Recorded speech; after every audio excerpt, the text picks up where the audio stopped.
একটি যুদ্ধ যেখানে বোমা নয়, শুল্ক দিয়েই লড়াই চলে। চীন আর আমেরিকার মধ্যে এমনই এক যুদ্ধ চলছে, ট্যারিফ যুদ্ধ।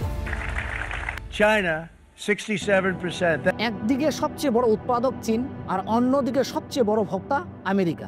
যখন এই দুই দানব মুখোমুখি হয় তখন সারা বিশ্বের বাজার কাঁপে।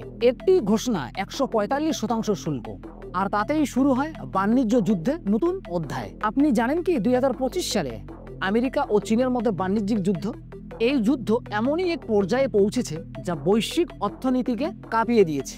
আজ আমরা জানবো এই ট্যারিফ যুদ্ধের পিছনের কারণ। এখন প্রশ্ন হলো, এই ট্যারিফ যুদ্ধ কি?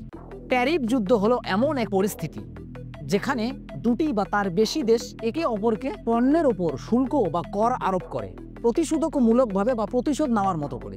এর ফলে আন্তর্জাতিক বাণিজ্য সৃষ্টি হয় এবং অর্থনৈতিক সম্পত্তি ক্ষতিগ্রস্ত হয়।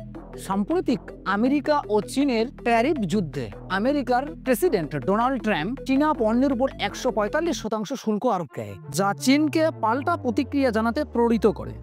চীন আমেরিকার পণ্যের উপর 125% পর্যন্ত শুল্ক আরোপ করে। এই পদক্ষেপগুলি বৈশ্বিক সরবরাহ চেইন এবং অর্থনীতিতে ব্যাপক প্রভাব ফেলে। চীনের অর্থনীতি ইউবিএস পূর্বাভাস দিয়েছে যে এই ট্যারিফ বৃদ্ধির ফলে চীনের 2025 সালের জিডিপি প্রবৃদ্ধি 3.4% নিচে নেমে আসবে। চীনা রপ্তানিকারকরা গ্রে চ্যানেল ব্যবহার করে শুল্ক এড়ানোর চেষ্টা করেছে, যেমন দক্ষিণ পূর্ব এশিয়া ও মেক্সিকোর মাধ্যমে পণ্য পুনঃ নির্দেশ করা।